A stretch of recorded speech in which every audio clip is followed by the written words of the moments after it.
Dobaaraa is an official remake of a Spanish film Mirage, but there's more to it which you may not know. The remake rights were acquired before the original film Mirage even came out. The screenplay of this film was written in 2016 and Mirage came out in 2018. So the remake rights were taken at the time of script, not when the film came out. So this was not a traditional remake where a film came out and it was a really good film and a big hit. That's why they remade it. No, that was not the case. If you just want to hate on the film, this will not change anything. So let's move on. Hello guys, I'm Nona and let's talk about the latest Hindi film Dobaaraa, directed by Anurag Kashyap and written by Nihit Bhave. Now I've not seen the original so I cannot do a comparison, but I can say that this is not really Anurag Kashyap's best. This film doesn't really have his mark. You know, his signature style is missing. So don't really expect something like his previous films. Maybe he's trying something new. Now, being a science fiction film, what I really like is that the film doesn't dumb it down, but it's still very easy to follow. There's no hardcore science jargon thrown at you. There's no exposition dump. And because of that, even if you're someone who has seen a lot of sci-fi films, and if you're someone who has not seen anything like it, both kind will enjoy this film. Now, I've witnessed the best science fiction time travel show, Dark, and I don't think anything can ever come close to that. Recently, we had an Indian science fiction time travel show called JL50, and in that one, it was too dumbed down. And if you've seen even a Christopher Nolan film, it feels too basic, whereas this one balances that really well. And this actually has references and call these things out, you know, like using Terminator to explain the plot, calling out Christopher Nolan, etc. You know, making a science fiction story in India, you need to make it convincing and believable, and the two things that make it happen is the acting and the writing. That can literally make it or break it. I'm happy to say this film delivers on that. You know, there are moments in such films where the sci-fi shenanigans happen. Our characters act so dumb, as if they have no idea what science is. When they hear time travel, they're like, what is that? I don't understand it. And these characters are educated, which always turns me off. There's one thing to not believe into these things, but then there's you have no idea about these things. And you know, when the writing and the performance are really good, you get natural reactions of characters. What will they do if they're stuck in a situation like this? We don't know what will the real reaction. How will we react if it really happens in front of us? It's imagination. But to make it look convincing and real, that's a job very well done by the actors. There were moments they were quick to understand what's happening in front of them, and then there were some moments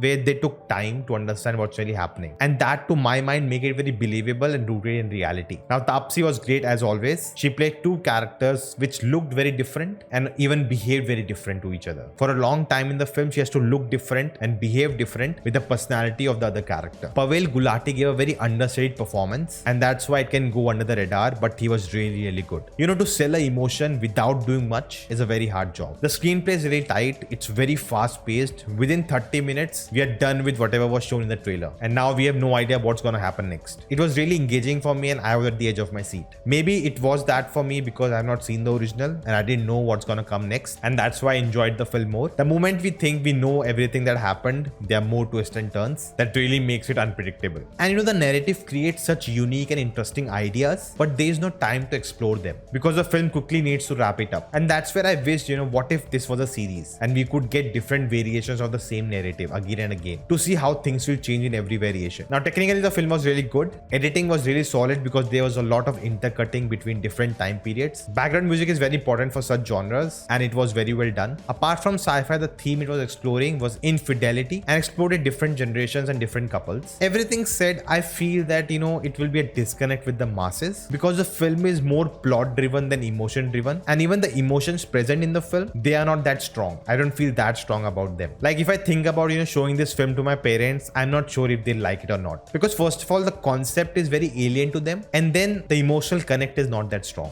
But I would say for Indian context, it's a very well made time travel science fiction film. Even being a remake, it's very well adapted in India. There's definitely a higher need of suspension of disbelief, and maybe that's where the Anurag Kashyap element was missing. But I hope if this film works, more such ideas and concepts are backed, and maybe that can lead to some original stories from India. But what do you think? Let me know in the comments below. Until then, you can check out this video. If you like this, like, share, subscribe, and I'll see you next time.